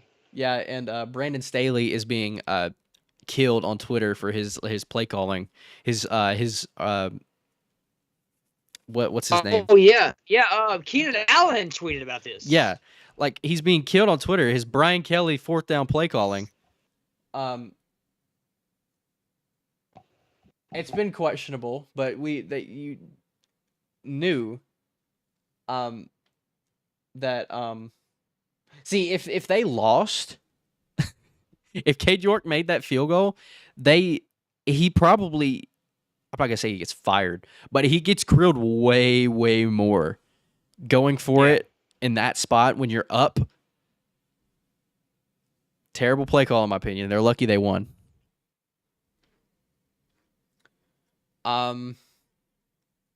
Bears Vikings. The Vikings almost blew a lead. But they hold on. Kirk Cousins was like 17 for 17 at one point.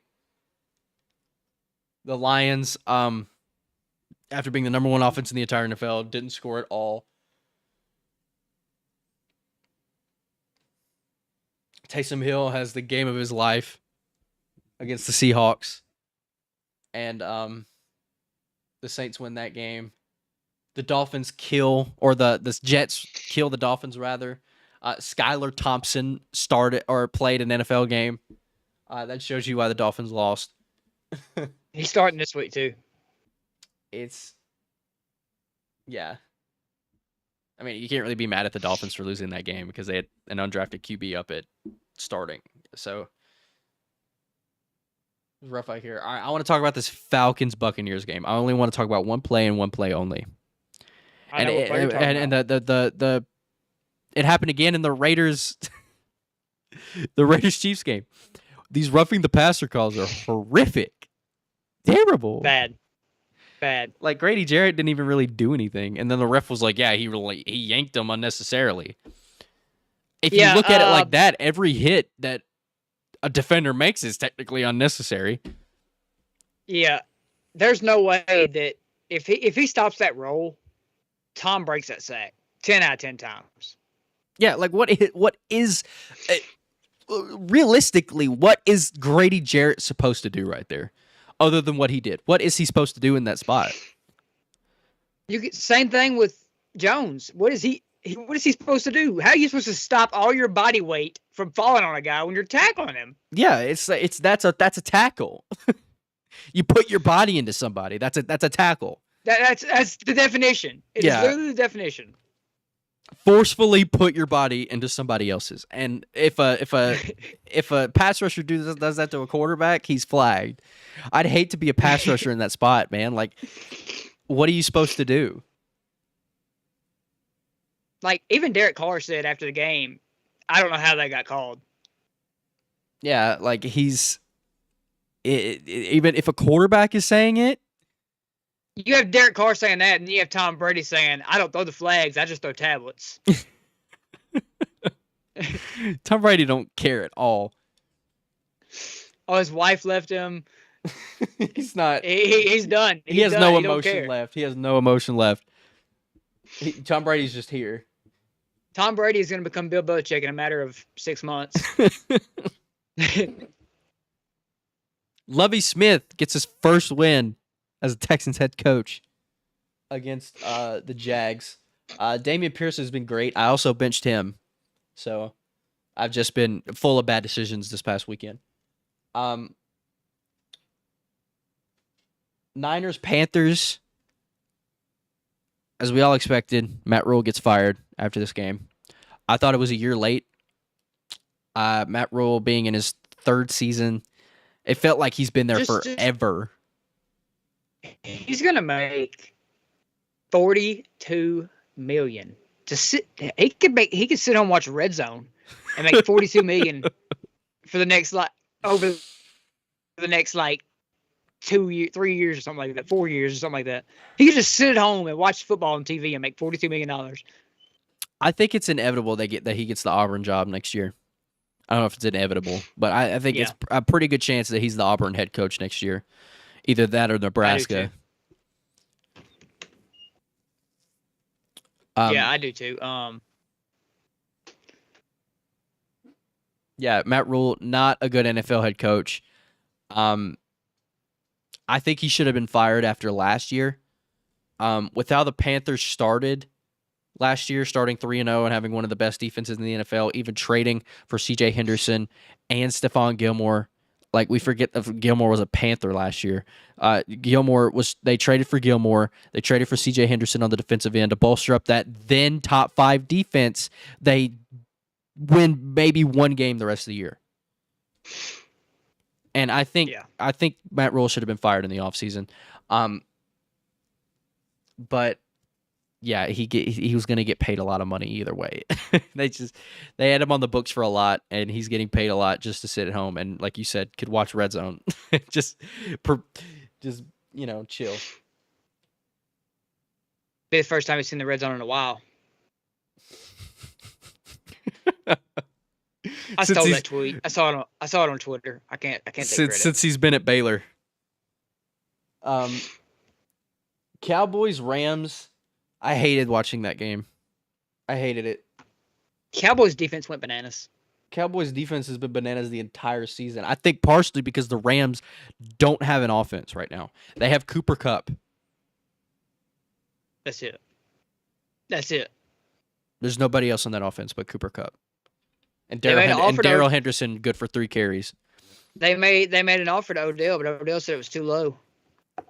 Odell's waiting for November for him to get healthy, and but Odell did say their offer was way too low. I mean, what else is he going to expect other than the veteran minimum? Like, he's coming off an ACL. He just said it was way too low. Tony Pollard was great in this game. Somebody when that got posted, somebody commented and said, "It don't matter because Stafford wouldn't throw to him anyways." Allen Robinson doesn't touch the ball. They're paying him big money. Tyler Higbee is the only other person getting a sizable amount of carry or targets on that team. And it's Tyler Higbee. Yeah, I don't understand. The Eagles beat the Cardinals on a missed field goal from Matt Amendola, I'm pretty sure. The Eagles stay undefeated. The Eagles, last undefeated team in the NFL. I don't think they're better than the Bills, but I do think they're the second best team in the NFL behind the Bills. They have the Cowboys this week. That's I gonna think be they'll get past them. great game. It's gonna be a great game. If Dak plays, which he probably won't. I think Cooper He's Rush. not. I think Cooper Rush is starting. Yeah, I think. But Cooper hadn't looked bad. Cooper has been good enough. Yeah. What's happened is the defense has won the Cowboys games, but Cooper Rush gets credit. Cooper Rush gets credit because wins are a QB stat. So Cooper Rush has been good enough. He hasn't been, the reason Cowboys have won games. I can't speak. He hasn't been the reason the Cowboys have won games. He also hasn't been the reason the Cowboys have lost any games because they haven't lost with him starting yet. So he's been good enough, but I don't think Cooper Rush is just going to be this savior for any team because he's gonna get a starting job somewhere next season, probably for the Commanders, because the Commanders just rotate bad quarterbacks. Anywho, speaking of game-winning field goals, this time was made by Justin Tucker. Harbaugh finally trusted in his kicker when he had no choice. Yeah, it's wild. That game was sealed before Tucker kicked that. Justin Tucker's not missing that. I know, ever. like you really like. It's like, why even bother putting your field goal unit out there when Justin Tucker goes in to kick a sub 40-yard game-winning field goal? But yeah, ESPN literally says it. The Ravens essentially have two versions of the victory formation: field goal unit and the kneel. That's funny. Yeah, the Bengals, that fourth down play call in the third quarter or in the fourth quarter even, you got to take the points there, man. You got to take points there. This is what the Ravens did a couple weeks ago against the Bills. They don't trust in their kicker, Evan McPherson, who's been an excellent kicker so far in his career in the NFL. They don't put their kicker out there and they go for it on fourth down, and it comes back to bite them. It's the deciding, point margin of the game. Yeah. So, hindsight always is 20/20, but kick your field goals. Kick your field goals. The theme is same with the Raiders-Chiefs game. This game was wild, as we talked about, but the Raiders went for 2, and that was the deciding factor of the game. Raiders go for 2, they don't get it, and the Chiefs win. Mahomes was brilliant, as he always is. Yeah, that was kind of dumb to go for 2, I think. On the road, yeah. Plenty of time left in the game. 4 minutes left. Yeah, you should have went for 2 there. There's 1 minute left. I could see maybe justifying it, but 4 minutes left in that game. You're definitely getting the ball back. Yeah, it's not like there's no time left. It's for you to win the game. No, it's questionable play call. Questionable calls all around the NFL this week. Devontae Adams had 3 catches. They don't get him involved. They don't throw to him. He did have that one catch. Derek Carr threw a dot on the route, coming up in the pocket. Their touchdown to lead the game off was a beauty from Carr to Adams, but he doesn't get the ball as much as he should. He had 2 scores. I'm talking about the other one. Oh, yeah, I know what you're talking about. But they don't give Devontae Adams the ball enough. What made Devontae Adams such a good receiver the past half decade has been the Packers just continually scheme him open. That's a testament to the Packers play calling. That's also been a testament about how good Devontae Adams has been. And the play calling for Adams hasn't been there. They don't scheme through him.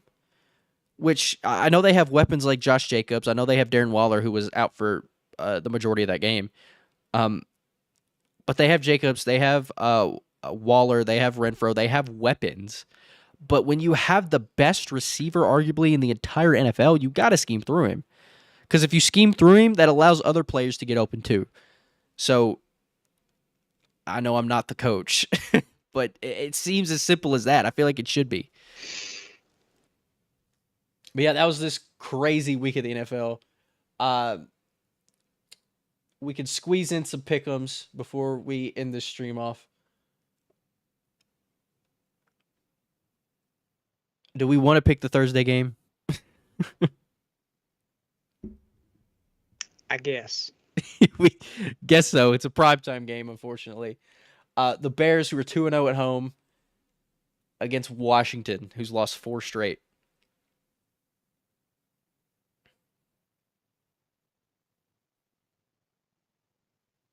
I'm gonna pick the Commanders, because I trust the Commanders' offense more than I would the Bears' offense. The Bears' defense is great. Bears. The Bears. I can't speak today. The Bears offense has been With a B. With a B has been horrific. Absolutely horrible. About as good as a pair. Yeah, about as good as, me playing offense. Just me by myself. And they have 11 pro athletes out there. It's been horrific. Justin Fields doesn't throw. Like, they just don't let him throw. Khalil Herbert has been good this season, but that's been about it. I'm going to go with the Commanders just because I trust their offense more. That's literally it. Yeah. I'm going to take the Bears at home. I know I just said their offense was bad. I'm not counting this against my record. I'm not counting this against my record.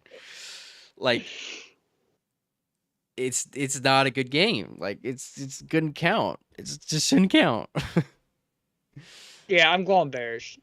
No reason. Just because I'm just strictly picking the Bears to be different from you. One of us is going to be right, which I'll probably tie. But they'll probably tie. 0-0 final score. This would be the game that I would pick to tie if I had to.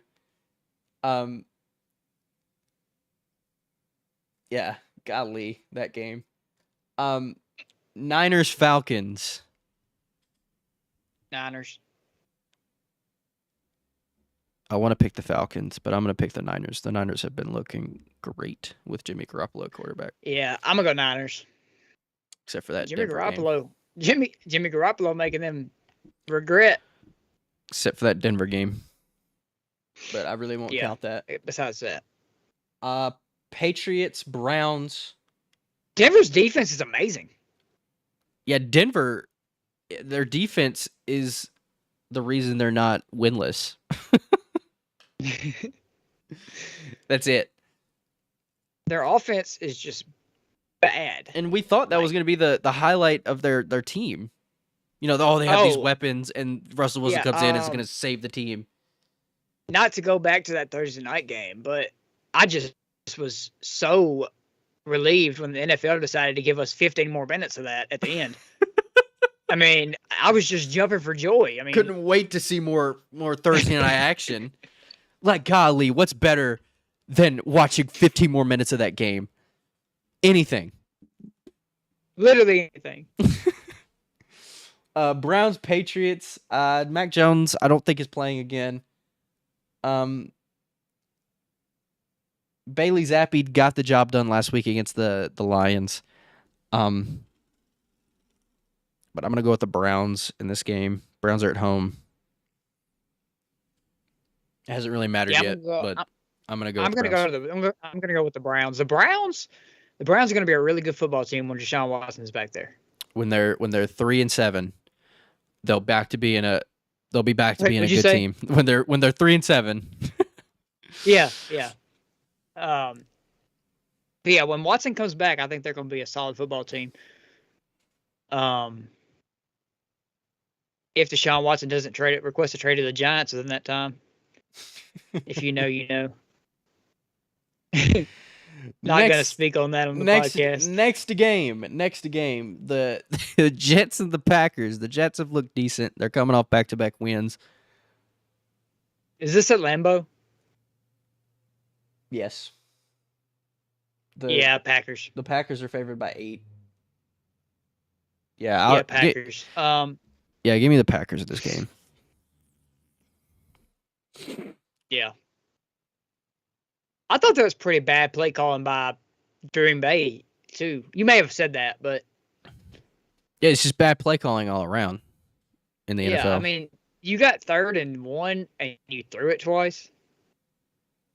When you have Aaron Jones and A.J. Dillon. Like, yeah, I feel like sometimes it's just so simple, but coaches overthink it, just make it seem like it's not. We could say that sitting at home, but in the moment, it probably is a tough play call, but it isn't. Your two best players on offense besides Rodgers are Jones and Dillon, and they're in the running back position, and you don't run the ball. Yeah. Cost them the game.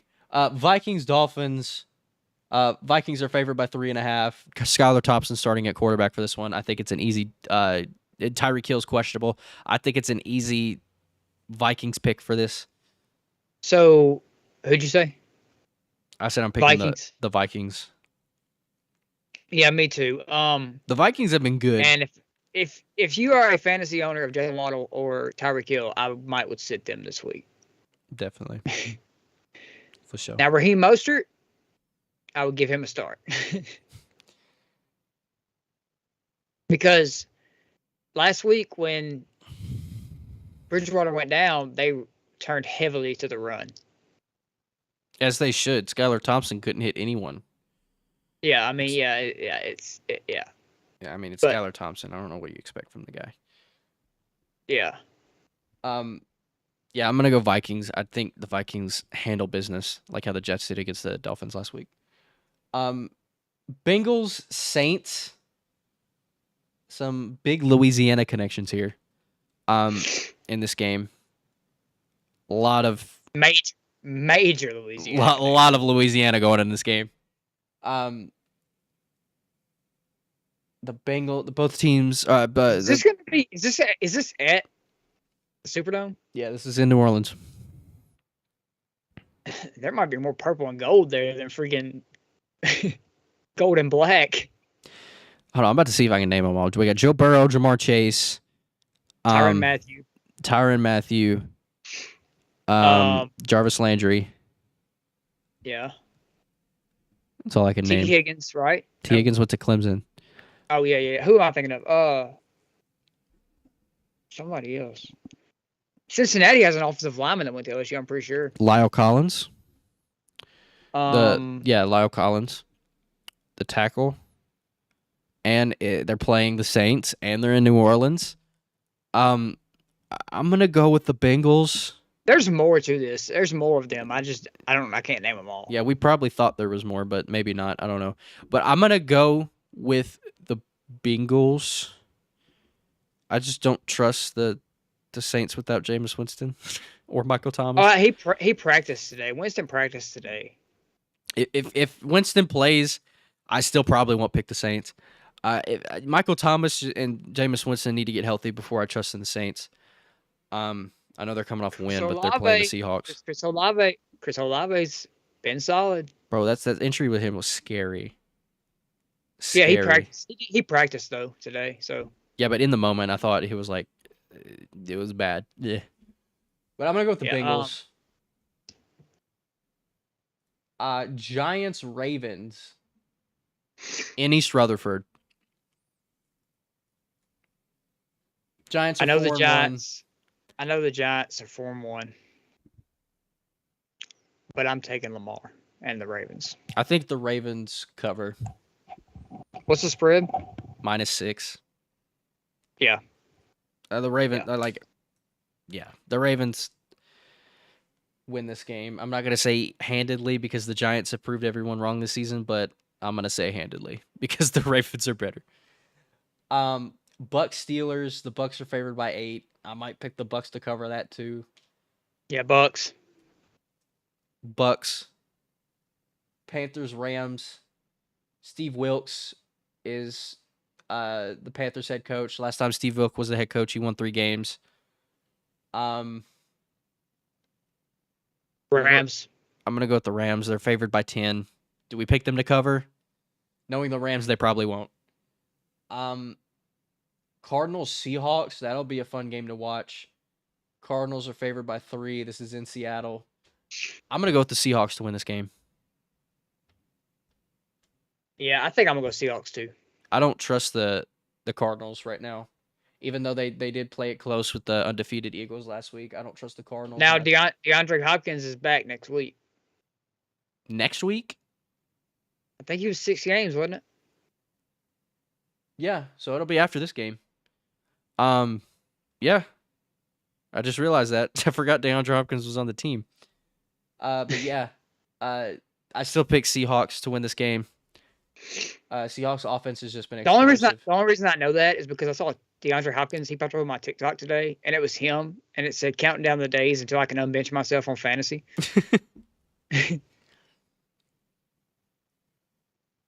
The Broncos have another primetime game, bro. Like, hold on, just imagine like having yourself on your fantasy team and just you don't do nothing, you're mad at yourself.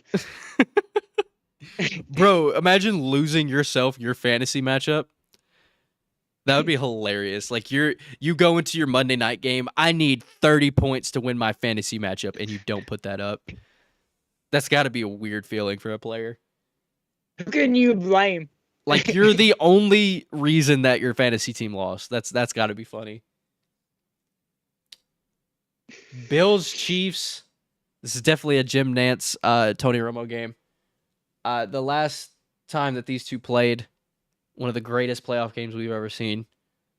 Take the over all day long. Taking the over.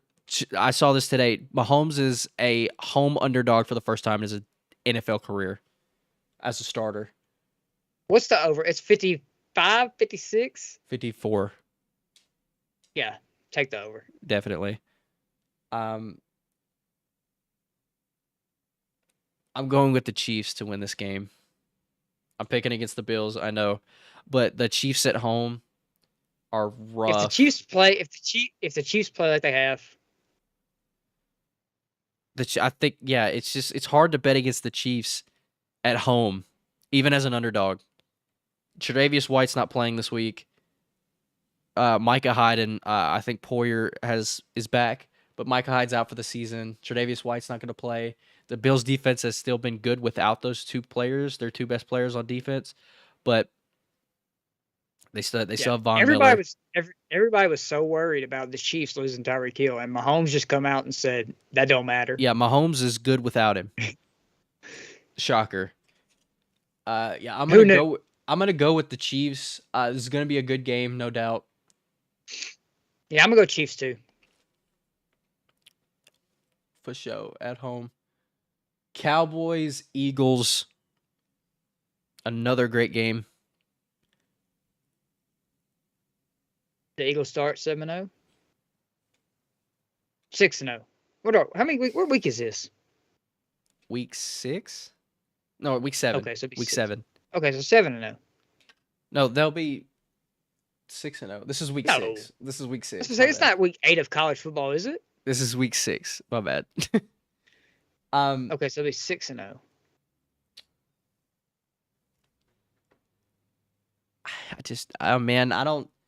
I'm gonna go with the Eagles simply because Cooper Rush is starting. I know Cooper Rush is undefeated, whatever, but I'm gonna go with the Eagles.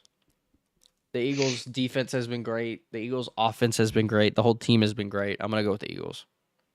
Yeah, I'm gonna go with those two. I think the Cowboys' defense could be the only reason they win this game. That's been the only reason they've won games so far. Yeah. Micah Parsons is phenomenal. Honestly, he's my pick for Defensive Player of the Year right now. I think he's the lock right now. Yeah, I mean, they were saying he was hurt the other day, and then he turns around and just gets 2 sacks. Like, then the commentators are like, "I don't look like you're too bad." Yeah, I'm gonna go with the Eagles to win on Sunday night in Philly too. They're favored by 6. Yeah, I'm gonna go with the Eagles. Yeah, I'm gonna go with the Eagles too. Broncos, Chargers. Oh my gosh! The Broncos. Is this Monday night? Yeah, Broncos get another primetime game. 2 straight AFC West matchups on Monday. I'm gonna go with the Chargers. Yeah. Until the Broncos and Russell Wilson prove me otherwise, I'm gonna go with the Broncos or the Chargers. I'm gonna go with the Chargers. Until they prove me otherwise, I'm going with the Chargers. The Broncos I think the Broncos got to have the most primetime games of all teams this season. Yeah, and you can't really blame the NFL to start the season because it's like they got all this hype and they got Russell Wilson, one of the biggest trades in NFL history. Like, you can't really blame them, but the way that they turned out, it's not looking good.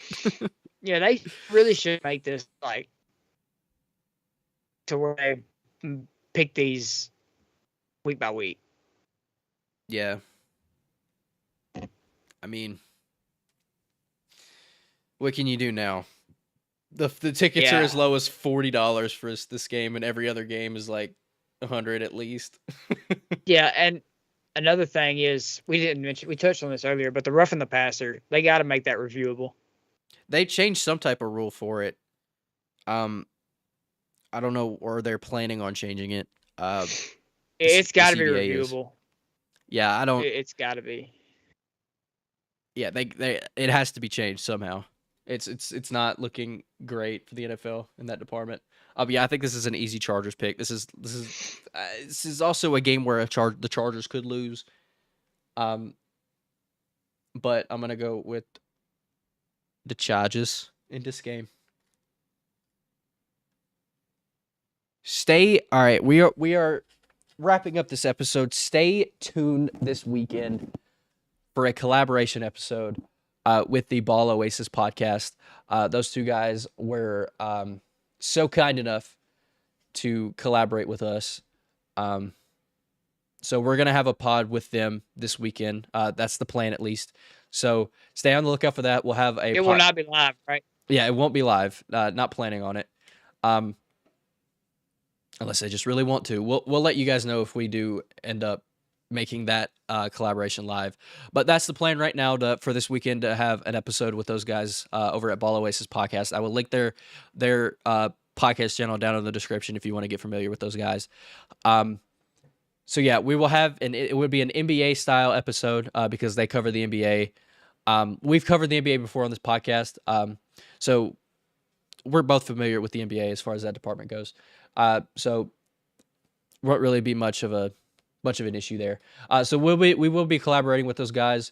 Should be a fun episode. Should be, really fun to collab with those guys. We've been looking forward to it. So yeah, that will be the end of this episode. We appreciate you guys tuning into the live once again. We will let you guys know if the next episode will be live. So yeah, we appreciate you guys watching. We appreciate you guys listening. Subscribe to the YouTube channel. Turn the notifications on if you guys haven't. Follow us on Spotify. Follow us on Apple Podcasts. Follow us wherever you get your podcasts. You guys know the drill by this point. So yeah, we appreciate you guys listening. We appreciate you guys watching, and we'll see you guys next week.